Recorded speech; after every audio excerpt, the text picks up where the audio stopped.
A Dream Beyond. Owerri, Ebbie, and Tony had always been inseparable. Growing up in the dusty streets of Owerri, they had learned early what it meant to suffer.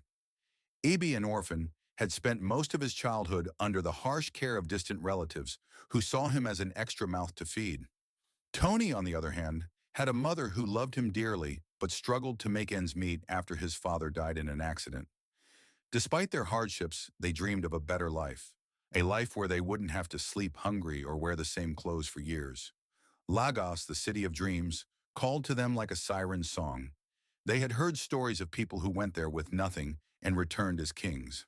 One fateful evening, as they sat under the large mango tree by the dusty road, Tony nudged Ebbie. "Ebbie, we can't continue like this. Lagos is where we need to be." Ebbie hesitated. "Tony, Lagos is not for people like us. What will we do there?" "We will work hard, find something to do. I know someone who can help us settle in." That was all it took. With little money and big dreams, they left Owerri behind. Lagos was not as they had imagined. The tall buildings, the bright lights, the fast cars, it all felt unreal. But the reality of their situation set in quickly when they realized they had no job, no place to stay, and no money left. Tony's contact, Chuka, welcomed them into his apartment. At first, he seemed like an older brother, feeding them, giving them a place to sleep, and even buying them new clothes. But soon the truth came out. "Boys, the world is no longer for those who suffer in silence.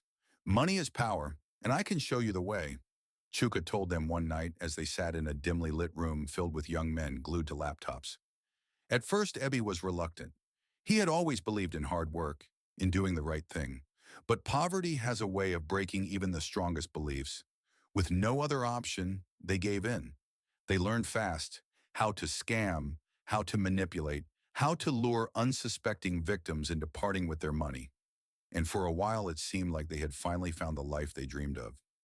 Money flowed in, and with it came women, expensive clothes, and flashy lifestyles. But guilt clung to Ebbie like a shadow. One night, after months of fraud, Chuka called them for a big job, one that would make them millionaires overnight. It involved hacking a foreign account and transferring thousands of dollars. Ebbie hesitated. "Tony, I don't think we should do this. We have enough. Let's leave now before it's too late." Tony scoffed. "Leave and go where? Back to Owerri to suffer?" "This is wrong, Tony. You're just afraid of success, Ebbie. I can't remain poor, not after all we've been through." Despite his fears, Ebbie went along with the plan, but something went wrong. Before they could complete the transaction, the authorities raided the apartment. Chaos erupted. In the confusion, Chuka escaped, and so did Tony. But Ebbie wasn't so lucky. The police beat him mercilessly. A hard blow to the head left him unconscious. When Ebbie woke up in the hospital days later, everything was a blur. He felt an unbearable pain in his head, but something was worse. He couldn't see. The doctors told him the damage from the beating had affected his vision permanently. He reached for his phone and called Tony. "My brother, they said I will never see again." Silence. "Tony, are you there?" "Ebbie, I can't help you." "What?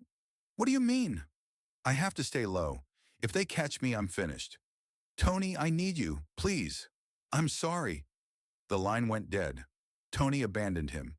Chuka was gone. There was no one. Ebbie was discharged with nowhere to go.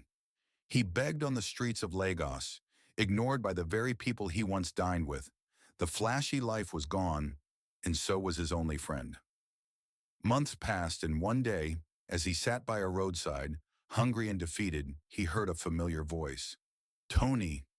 Ebbie turned toward the sound, his blind eyes filled with tears of rage and pain. "Ebbie, you left me to die, Tony." Tony had no words. He had risen in the fraud world, living in luxury, but he could not escape the weight of guilt.